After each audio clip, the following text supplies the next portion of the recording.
महापुरुषों बड़े ही प्यार से कहिए धन निरंकार जी। महापुरुषों, प्रभु ने हर पशु पक्षी जीव में कोई ना कोई गुण भरा है।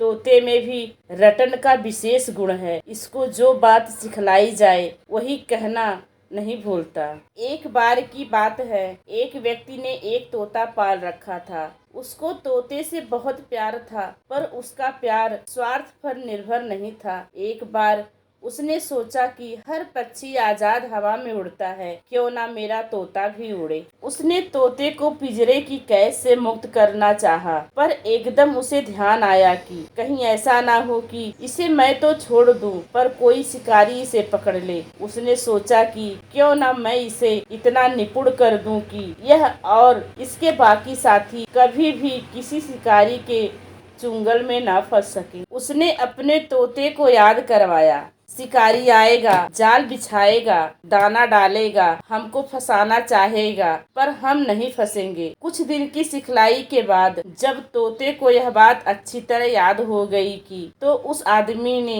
तोते को जंगल में छोड़ दिया और साथ ही कहा कि गंगाराम, जो युक्ति मैंने तुम्हें बताई है, इसे अपने साथियों को भी सिखा देना। इसे अपनाकर आप सदा आजाद रहोगे। गंगाराम अब स्वतंत्र हवा में उड़ रहा था। उड़ते उड़ते उसने जंगल में एक तोतों का झुंड देखा। वह उनके पास गया और सबको शिकारी से बचने का मंत्र पढ़ा दिया।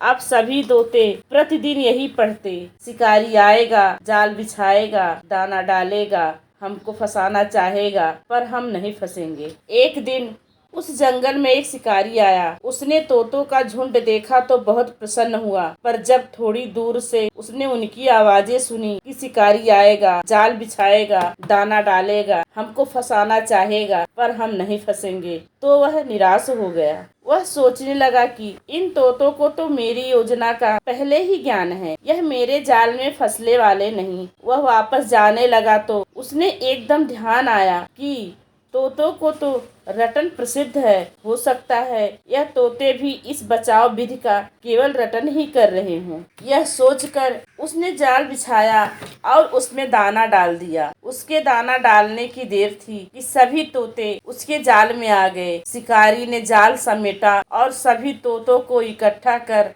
अपने कंधे पर लटकाए घर की ओर चल दिया। वह तोतों को बंदी बनाकर घर ले जा रहा था और तोते अब भी बोल रहे थे, शिकारी आएगा, जाल बिछाएगा, दाना डालेगा, हमको फंसाना चाहेगा, पर हम नहीं फंसेंगे। जरा सोचिए, कहीं हम भी प्रभु के नाम का केवल रटन ही तो नहीं कर रहे। यदि रूहानी ग्रंथों की शिक्षा पर हम चलते नहीं तो हम जन्म मरण की कैद से कभी मुक्त नहीं हो सकते। जो कुछ हम पढ़ते हैं उस पर चलना भी है, कर्म भी करना है। प्रभु की पहचान के बगैर भक्ति संभव नहीं। भक्ति का मूल ब्रह्म ज्ञान है, पर बिना सतगुरु के ज्ञान संभव नहीं। ब्रह्म ज्ञान की प्राप्ति के लिए सच्चे सतगुरु को ढूंढने की आवश्यकता है, जो क्षण भर में हमारी आत्मा को परमात्मा से मिला दे और हमें अपने मालिक के दर से खुशियाँ मिलती रहें। महापुरुषों, बड़े ही प्यार से कहिए धन निरंकार जी।